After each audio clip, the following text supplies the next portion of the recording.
हरे कृष्णा भक्तों, आइए आज श्रवण करते हैं भादवा 11 की व्रत कथा। भक्तों, 11 के दिन ही 11 माता की पूजा की जाती है, क्योंकि ऐसी मान्यता है कि यह देवी भगवान विष्णु के शरीर से उत्पन्न हुई थी और उनकी पूजा करने से व्रत का फल बढ़ता है, पाप नष्ट होते हैं और साधकों को मोक्ष मिलता है। इसलिए यह पूजा व्रत को पूर्ण करने के लिए आवश्यक मानी जाती है। जो भक्त आज के दिन व्रत रखकर 11 माता की कथा को सुनता है, भगवान विष्णु की विशेष कृपा प्राप्त होती है। तो आइए श्रवण करते हैं भादवा 11 की व्रत कथा। एक बार एक राज्य में एक राजा रहा करता था। राजा बहुत ही बुद्धिमान और बलशाली था। राजा सदैव अपनी प्रजा का बहुत अच्छे से ध्यान रखता था। प्रजा भी अपने राजा को बहुत पसंद करते थे। राजा की 2 बेटियां थीं। राजा अपनी दोनों बेटियों से बहुत प्रेम करता था। राजा की छोटी बेटी देखने में बहुत सुंदर और आकर्षण थी और राजा की बड़ी छोटी बेटी के मुकाबले थोड़ा कम सुंदर थी। राजा की छोटी बेटी 11 माता की पूजा किया करती थी और सभी लोग राजा की छोटी बेटी से बहुत प्रेम करते थे और बहुत प्रशंसा किया करते थे। राजा भी अपनी छोटी बेटी को बड़ी बेटी से अधिक प्रेम करता था, जिस कारण राजा की बड़ी बेटी को अपनी छोटी बहन से बहुत नफरत होने लगी थी। राजा की दोनों बेटियां जब बड़ी हो गई, तब एक पड़ोस राज्य में रहने वाला राजकुमार राजा की बड़ी बेटी के लिए रिश्ता लेकर आया। लेकिन जैसे ही उस राजकुमार की नज़र राजा की छोटी बेटी पर पड़ी, तो वह राजकुमार राजा की छोटी बेटी पर आकर्षक हो गया और उससे पहली नज़र में ही प्रेम कर बैठा। उस राजकुमार ने राजा की बड़ी बेटी के साथ विवाह करने से मना कर दिया और उसने राजा से कहा कि मैं आपकी छोटी बेटी से विवाह करना चाहता हूँ। जिसके बाद राजा की बड़ी बेटी यह देखकर अपनी छोटी बहन से बहुत क्रोधित हो गई और राजा की बड़ी बेटी ने अपनी छोटी बहन को अपना सबसे बड़ा दुश्मन मान लिया। राजा की बड़ी बेटी ने अपनी छोटी बहन से बदला लेने का निर्णय लिया, जिसके लिए उसने अपनी छोटी बहन को जान से मारने का प्लान बनाया। राजा की बड़ी बेटी ने अपनी छोटी बहन को मारने के लिए सबसे पहले एक लड्डू में जहर मिलाकर अपनी छोटी बहन को दे दिया और उसको लड्डू खाने के लिए कहा। लेकिन लड्डू खाने के बाद भी छोटी बहन को कुछ नहीं हुआ। बड़ी बहन यह देखकर बहुत आश्चर्यचकित हो गई, लेकिन बड़ी बहन ने हार नहीं मानी और उसने जब रात में छोटी बहन अपने कमरे में सो रही थी, तब एक मटके में सांप रखकर उस कमरे में छोड़ दिया। लेकिन सांप भी छोटी बहन का कुछ नहीं कर पाया, जिसके बाद बड़ी बहन ने अपनी छोटी बहन से कहा कि चलो हम लोग कुएं में से पानी भरकर लाते हैं। जिसके लिए वह अपनी छोटी बहन को पानी भरने के बहाने कुएं के पास ले गई और उसने अपनी छोटी बहन को कुएं में धक्का दे दिया। लेकिन छोटी बहन को तब भी कुछ नहीं हुआ, क्योंकि हर बार 11 माता उसकी रक्षा कर रही थी और उधर बड़ी बहन अपने सारे प्रयासों के बाद असफल हो रही थी, जिससे वह बहुत क्रोधित होती जा रही थी। फिर उसने अपनी छोटी बहन के पास जाकर उससे खुद ही पूछा कि मेरी छोटी बहन, तुमको पता है भगवान ने सबकी मृत्यु एक निश्चित समय पर लिखी हुई है और कैसे तुम्हारी मृत्यु होगी, क्या यह तुम जानती हो? तब छोटी बहन ने अपनी बड़ी बहन को बताया कि हाँ, मैं तो जानती हूँ। मेरी मृत्यु कैसे होगी। छोटी बहन से यह सुनकर बड़ी बहन मन ही मन बहुत प्रसन्न होने लगी और उसने अपनी छोटी बहन से कहा कि तो मुझे अपनी मृत्यु का राज बताओ। छोटी बहन ने अपनी बड़ी बहन से कहा कि मेरी मृत्यु तो एक तोते में है। जो तोते के गले में एक हार है, उससे मेरी मृत्यु होगी। जब कोई भी व्यक्ति तोते को मारकर वह हार अपने गले में पहनेगा तो मैं मूर्छित हो जाऊंगी, और जैसे ही उस हार को अपने गले से उतारेगा तो मैं वापस से जीवित हो जाऊंगी। अपनी छोटी बहन की मृत्यु का राज जानकर बड़ी बहन बहुत ही खुश हो गई और उसने अपनी छोटी बहन को मारने के लिए उसके पालतू तोते को ढूंढना शुरू कर दिया। और छोटी बहन को इस बात का आभास हो गया था कि कोई उसकी जान लेना चाहता है, जिसके लिए वह अपने पिताजी के पास गई और उसने अपने पिताजी से कहा कि पिताजी, मेरी मृत्यु के बाद आप मुझे जलाइएगा मत, बल्कि आप मुझे अपनी पुरानी वाली हवेली में एक पलंग में लिटाकर छोड़ दीजिएगा। अपनी छोटी लड़की की यह बात सुनकर राजा बहुत आश्चर्यचकित हो गए। राजा ने अपनी छोटी बेटी से पूछा, बेटी, तुम ये क्या कह रही हो? तब राजा की छोटी बेटी ने बताया, पिताजी, समय किसी के लिए नहीं रुका है, कब क्या हो जाए किसी को कुछ पता नहीं है। और फिर राजा ने अपनी छोटी बेटी से कहा कि तुम ऐसी बातें क्यों कर रही हो? 3 दिन में तो तुम्हारा विवाह है। लेकिन छोटी बेटी ने अपने पिताजी को ऐसा करने पर मजबूर कर दिया और उनसे वचन ले लिया। राजा ने भी अपनी छोटी बेटी की बात स्वीकार कर ली और 2-3 दिनों के बाद जब शादी का समय आया तब राजकुमार बारात लेकर राजा के घर आया और राजकुमार और राजा की छोटी बेटी का विवाह शुरू हो गया। जैसे ही राजा की छोटी बेटी राजकुमार के साथ फेरे लेना शुरू करती है तो उसकी बड़ी बहन अपनी छोटी बहन के कमरे में जाकर उसके तोते को पकड़ लेती है और उसको जान से मार देती है। तोते के गले में जो हार था उसको अपने गले में धारण कर लेती है। जैसे ही बड़ी बहन उस हार को अपने गले में धारण करती है तो उधर छोटी बहन 3.5 फेरे ही ले पाती है और वहीं पर बेहोश होकर गिर जाती है। जिसके बाद राजा ने बड़े बड़े दर्द हकीमों को बुलाया और अपनी छोटी बेटी का इलाज करने के लिए कहा।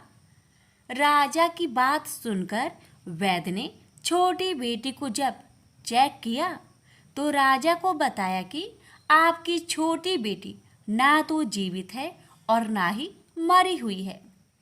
यह मैं ऐसा पहली बार देख रहा हूँ।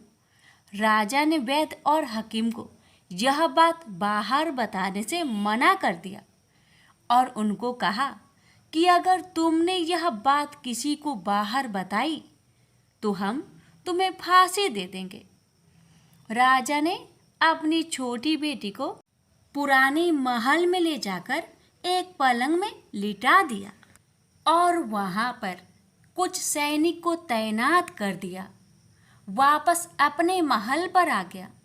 राजा की बड़ी बेटी अपने पिताजी के पास आई और कहने लगी कि पिताजी, अगर यह शादी संपन्न नहीं हुई तो आपकी इज्जत का क्या होगा? आप कहे तो आपकी इज्जत बचाने के लिए राजकुमार से शादी करने के लिए तैयार हूँ। जिसके बाद राजा ने अपनी बड़ी बेटी की बात मान ली और राजा ने बड़ी बेटी को छोटी बेटी की कपड़े पहनाकर मंडप पर भेज दिया। लेकिन राजकुमार यह जान गया कि यह राजा की छोटी बेटी नहीं, बल्कि यह राजा की बड़ी बेटी है। लेकिन जब राजकुमार ने शादी करने से मना किया तो सभी लोगों ने राजकुमार को विवश करके राजा की बड़ी बेटी से बचे हुए फेरे को संपन्न करा दिया और विवाह करवा दिया। जिसके बाद राजकुमार राजा की बड़ी बेटी को अपने महल ले गया।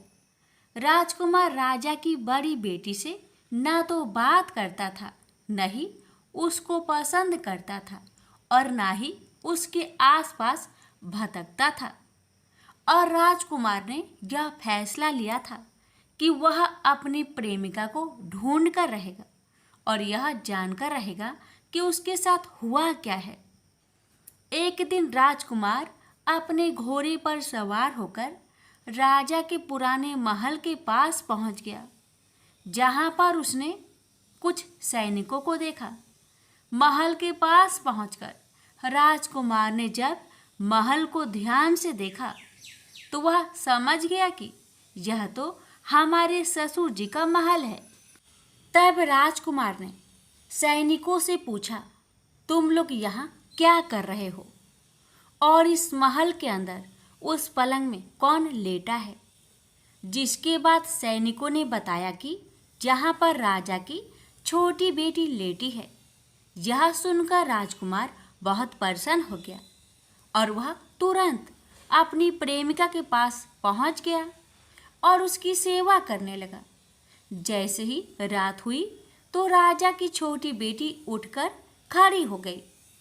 राजकुमार यह देखकर बहुत खुश हो गया और उसने अपनी प्रेमिका से पूछा कि तुम यहाँ क्या कर रही हो? तुम मेरे साथ मेरे घर चलो। राजा की छोटी बेटी ने राजकुमार को सारी बातें बता दी कि मेरी जान एक तोते में बसी थी और मैंने यह बात सिर्फ अपनी बड़ी बहन को बताया था और मुझे पता है कि उसने ही मुझे मारने का प्रयास की है। उसके पास एक हार है जिसको वह सुबह पहन लेती है और रात को उतार देती है।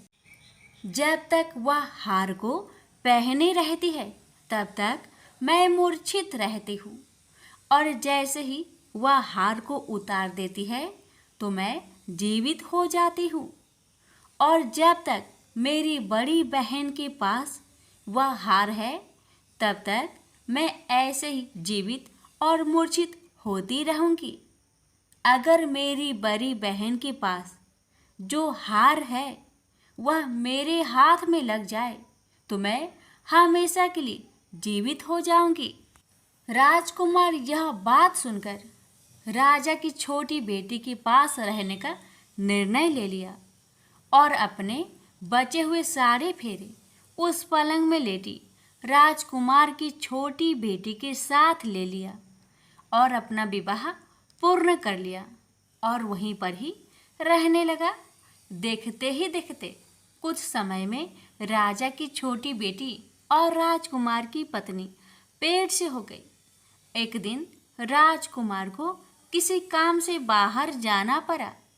तब छोटी बहन के पेट में बहुत तेज दर्द होने लगा, जिसके बाद उसने 11 माता का आह्वान किया। जिसके बाद वहाँ पर 11 माता प्रकट हुई और उन्होंने अपनी भक्तों के दर्द को दूर किया और एक पुत्र की प्राप्ति करवाई। और वहीं पर अचानक से राजकुमार भी आ गया। राजकुमार ने 11 माता को देखा तो वह आश्चर्यचकित हो गया और उसने तुरंत माता को प्रणाम किया और 11 माता ने राजकुमार से कहा कि जब तुम्हारा बेटा 5 वर्ष का हो जाए तो तुम अपनी पत्नी का हार आकर इसके गले में डाल देना। और देखते ही देखते राजकुमार और राजा की छोटी बेटी का पुत्र 5 वर्ष का हो जाता है। तो राजकुमार अपने बेटे से कहता है कि बेटा, मैं कुछ काम से बाहर जा रहा हूँ, तुम अपनी माता का ध्यान रखना। और वहाँ से चला जाता है। राजा को बाहर निकलता देख बड़ी बहन के सैनिक देख लेते हैं और बड़ी बहन को जाकर सारी बातें बता देते हैं।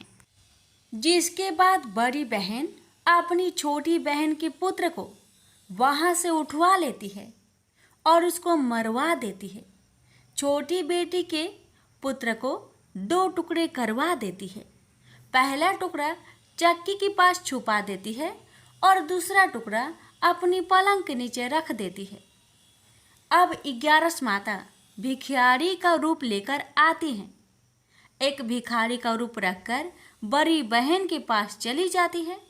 जिसके बाद वहाँ पर भिक्षा मांगने लगती है। बड़ी बहन अपने नौकरों से कहती है कि जाकर भिक्षा दे दो, लेकिन जैसे ही नौकर 11 माता को भिक्षा देने के लिए जाते हैं तो माता उन्हें मना कर देती है और कहती है कि मैं तुम्हारी महारानी से ही भिक्षा लूँगी। जिसके बाद बड़ी बहन स्वयं ही भिक्षा देने के लिए माता के पास आती है। तब माता एक बिल्ली का रूप लेकर उसके कमरे में चली जाती है और वहाँ पर छोटी बेटे के पुत्र को 2 टुकड़ों को आपस में जोड़ देती है और उसे जीवित कर देती है और उसे वहाँ से ले जाती है। राजकुमार अपने बेटे को लेकर अपनी पत्नी के पास जाता है और उससे कहता है कि तुम इसका ध्यान रखना। अगर तुम इस बच्चे को अच्छे से ध्यान रखोगी तो मैं तुमसे बात करूँगा। एक दिन राजकुमार अपने बच्चे से कहता है कि तुम मम्मी से उनके गले का हार मांग लो। जिसके बाद राजकुमार का लड़का अपनी मम्मी के पास जाता है और कहता है कि मम्मी, मुझे तुम्हारा हार चाहिए जो तुमने गले में पहन रखा है। यह सुनकर पहले तो बड़ी बहन बहुत क्रोधित होती है, पर उसको यह याद आता है कि राजकुमार ने कहा था कि अगर मैं इस बच्चे का ध्यान अच्छे से रखूंगी तो वह मुझसे बात करेंगे। जिसके कारण वह हार को उस बच्चे को दे देती है और वह तुरंत हार ले जाकर अपने पिताजी को दे देता है। और तभी राजकुमार अपने बेटे को लेकर वहाँ से जाने लगता है और अपनी पत्नी से कहता है कि तुम हमारे लिए खाना बनाकर रखना, मैं शाम को आकर तुम्हारे साथ खाऊंगा। और वह अपने बेटे को लेकर वहाँ से चला जाता है। जिसके बाद वह राजा के पास जाता है और उसको सारी बातें बता देता है। राजा अपनी बड़ी बेटी की यह करतूत सुनकर बहुत क्रोधित होते हैं और अपनी परवरिश पर ही दोष देने लगते हैं और राजकुमार को अपनी छोटी बेटी के साथ रहने के लिए आदेश देते हैं। 11 माता ने जैसी कृपा छोटी बेटी पर की, वैसी ही कृपा अपने सभी भक्तों पर करना, हर कष्टों को दूर करना। प्रेम से बोलिए एकादशी माता की जय। इस कथा को हर एकादशी व्रत कथा के साथ जरूर सुनना चाहिए। इससे लक्ष्मी नारायण एकादशी माता की विशेष कृपा प्राप्त होती है। प्रेम से बोलिए लक्ष्मी नारायण की जय, एकादशी माता की जय।